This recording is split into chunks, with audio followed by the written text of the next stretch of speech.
همین الان اسرائیل حمله کرد به صورت زنده موشک زدن.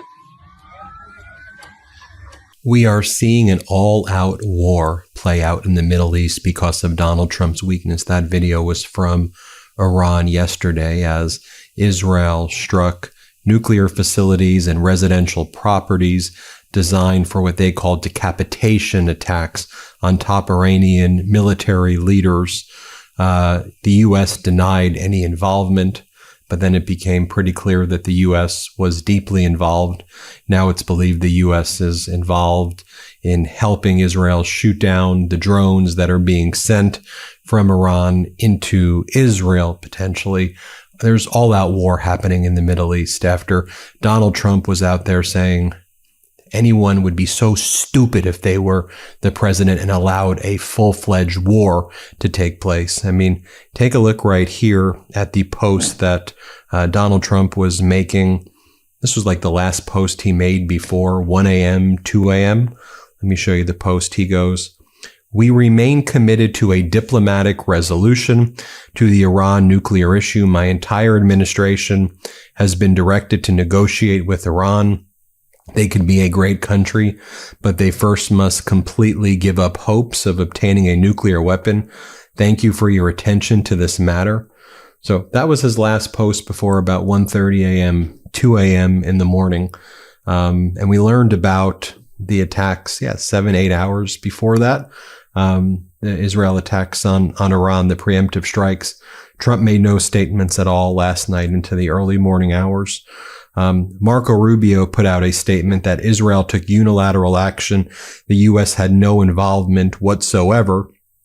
But then a senior U.S. intelligence official leaked that the U.S. was providing everything from the weapons to real-time reconnaissance support for Israel during and after the ongoing strikes, using secure channels every step of the way, or maybe signal chats, who knows. An Israeli official was telling the Jerusalem Post, and all the top Israeli military people were telling the local papers there, "We presented the American administration with evidence of Iran's complete coordination with the Americans taking place," directly contradicting what Marco Rubio said. And then you had all of the MAGA Republican Congress members cheering on the war. These were the people who were claiming that Donald Trump and J.D. Vance were the peace ticket and they were going to stop war. Remember, they were acting like former President Biden was the warmonger, when former President Biden was actually the one who pulled us out of the war. Donald Trump was too much of a taco to pull the United States out of Afghanistan after freeing 5,000 Taliban prisoners during his first term. Biden pulled the troops out, and the Trump and MAGAs were attacking Biden for all of the traps and disasters that Donald Trump had created. But here you have MAGA Mike Johnson. Israel is right and has a right to defend itself. As my brother said, these people love war. I mean, look at what Lindsey Graham says. Game on. Pray for Israel. As our editor-in-chief, Ron Filipkowski, says, it's not a game, dipshit. And what I pray for is, I pray for peace. I pray for global peace. I pray for de-escalation. I don't want to see more wars around the world. And Donald Trump's created far more instability.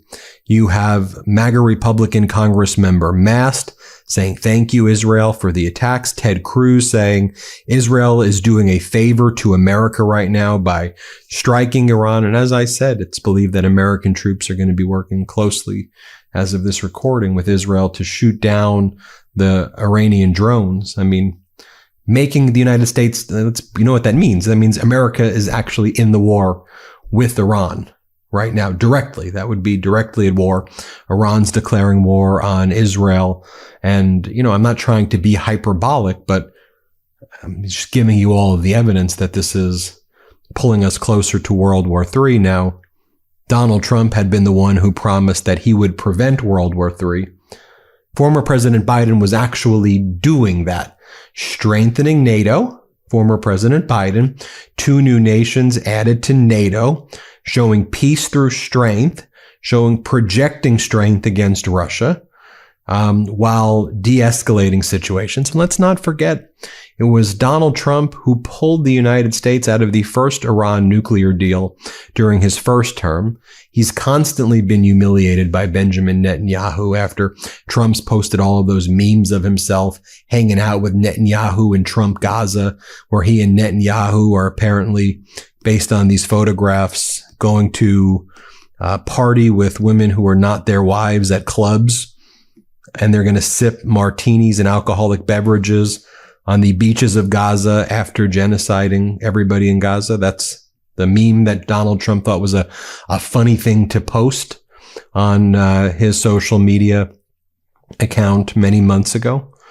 Here's Donald Trump in multiple clips promising he will prevent World War III. Here, play this clip. Speaking of World War III, I'll keep you out of World War III. What would happen if we had a war? We won't, with me, but you will have World War III, I believe, without me, but we won't have. I will be sure that World War III will not happen. I'm the only one can say it won't happen. But I stand here today, and I'm the only candidate who can make this promise. I will prevent, and very easily, World War III, very easily. We just got the following statement from the Foreign Ministry of the Islamic Republic of Iran. The aggressive action of the Zionist regime against Iran cannot have been carried out without the coordination with and approval of the United States. Thus, the U.S. government, as the main supporter of this regime, will be held responsible for the dangerous consequences of Israel adventurism. Meanwhile, according to the Israel Defense Force, over 200 aircraft participated in 5 waves of strikes against Iran, dropping over 330 munitions on targets ranging from nuclear facilities, military bases, missile sites, military and political leadership, as well as nuclear scientists. The world is in utter chaos, a state of utter chaos. Donald Trump's military parade, by the way, still taking place on Saturday. He's doing a dictator parade for himself for the 250th anniversary of the Army, defiling the Army and our armed forces, in my opinion. Iran has confirmed that Israel has killed the commander-in-chief of the Islamic of Iranian's Revolutionary Guard. Basically, their top general, their equivalent of Pete Hegseth is who Israel killed. This guy, Hussein Salami. I can't even believe I'm saying that. Pete Hegseth's our top military guy, the former Fox host. Strategic commander Gholam Ali Rashid, nuclear scientist Dr. Tinraki, ex-atomic energy chief Faridun Abbasi, and again, Iran to declare war on Israel. You know, not to overshadow yesterday the Trump regime's Gestapo attacking a sitting United States California senator in the downtown Los Angeles FBI office when he went to ask a question.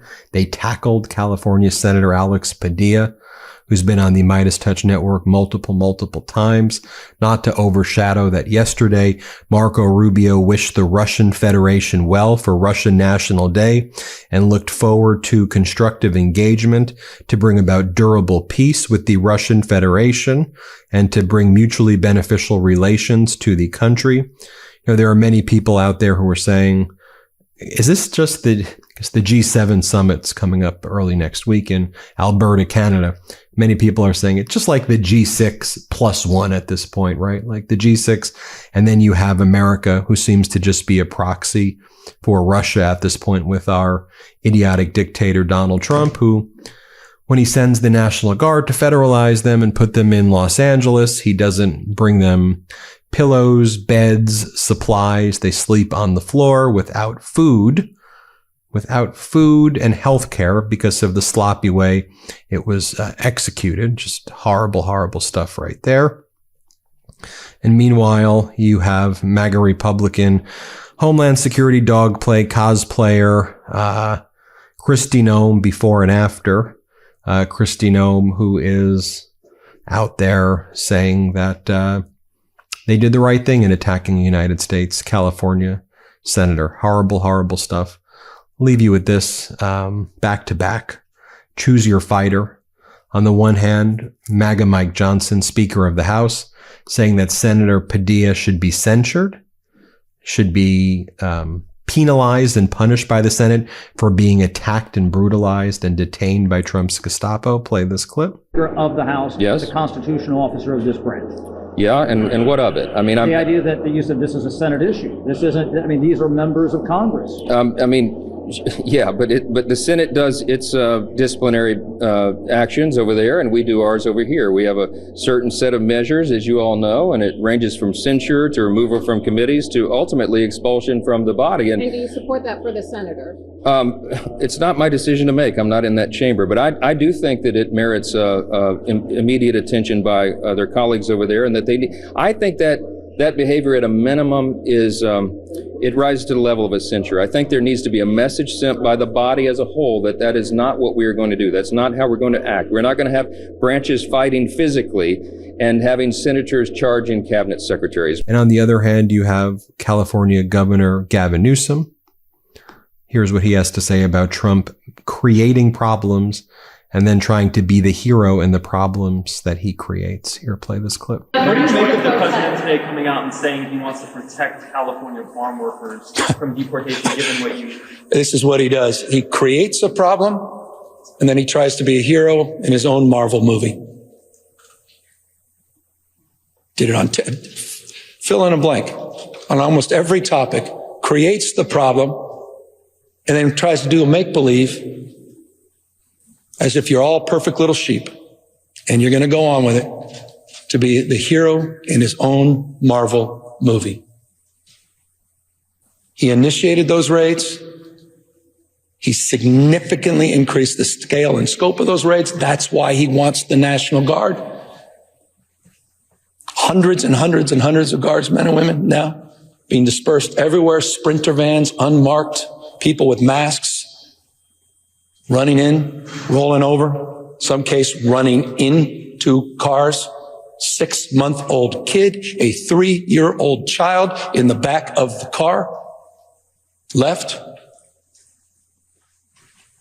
So, spare me, Mr. President, that he's sincere on it. But if he is, that happened because of you. It happened because of the American people, because they stood up. And that should give us some optimism. We'll keep you posted with more at every step of the way here at the MeidasTouch Network. Not shocked that Donald Trump's approval is only 38%. The approval of the disastrous budget bill is 27%. And his handling on immigration approval is only 43% in the Quinnipiac poll. The AP NORC polls the same. The YouGov polls the same. Donald Trump is absolutely hated, despised, detested. Don't be gaslit by what the corporate news is telling you.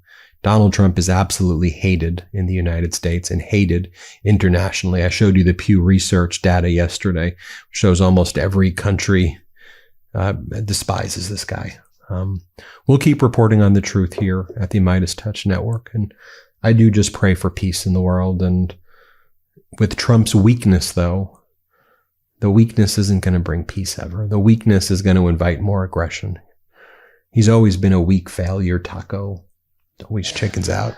We'll keep you posted, though. Hit subscribe. Let's get to 5 million subscribers together. It's so vital that we hit 5 million now. Thanks for watching. New Meidas merch drop.